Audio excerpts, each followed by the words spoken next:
This here tale is called The Spirit of Thomas Lester. Y'all recollect what it's like when something pass you real quick, like give you a chill up the back of your spine and make the hair on the back of your arm stand up?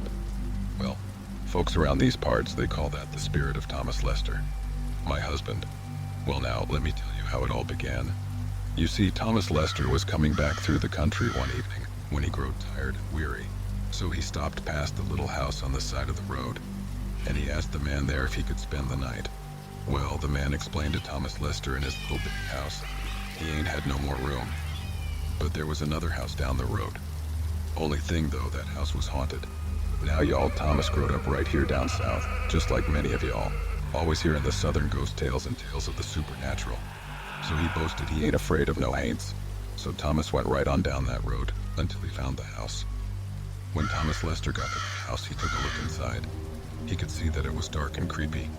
The walls was full with cobwebs, and when he went inside, the floors, they just creaked.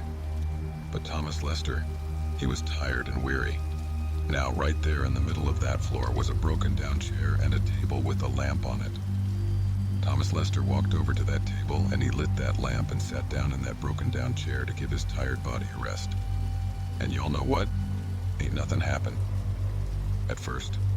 It was nearly midnight when all of a sudden a big black cat poked his head in through the door, looked right at Thomas Lester and said, "Meow." Now Thomas Lester, he ain't said a thing. Then that cat walked on in that room, and he walked all over that room. Then he jumped up on the table, wrapped his tail around the lamp pole, looked right at Thomas Lester with them there big green eyes and said, "Meow." Now Thomas Lester, he ain't saying a thing. Shortly after that, Thomas Lester heard a thump, thump, thump come from upstairs from the loft. And not long after that, he heard another thump, thump, thump on the stair steps. And I tell y'all that a man's head come roll right across that floor, stop right there at that chair where Thomas Lester was sitting. The eyes in that head look at Thomas Lester. But Thomas Lester, he ain't saying a thing. Not long after that, Thomas Lester hears one more thump, thump, thump on the stair steps. I tell y'all that a man's head come roll right across that floor. Stop right there at that chair where Thomas Lester was sitting. The eyes in that head look at Thomas Lester. But Thomas Lester, he ain't saying a thing. Not long after that, Thomas Lester hears one more thump, thump, thump on the stair steps.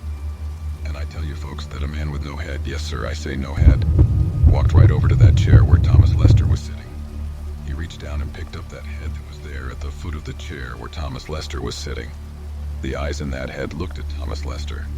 Thomas Lester looked at it and it said, "I see two of us here this evening."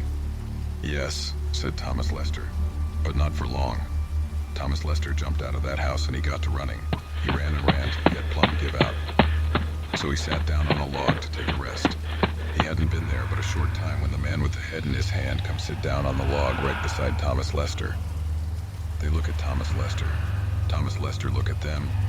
They say, "This here a nice race we're having this evening, ain't it?" "Yes," said Thomas Lester, "and we're about to have another one." Thomas Lester got to running. He ran and ran straight through the woods, he did. He ran out of the woods and straight into the cornfield.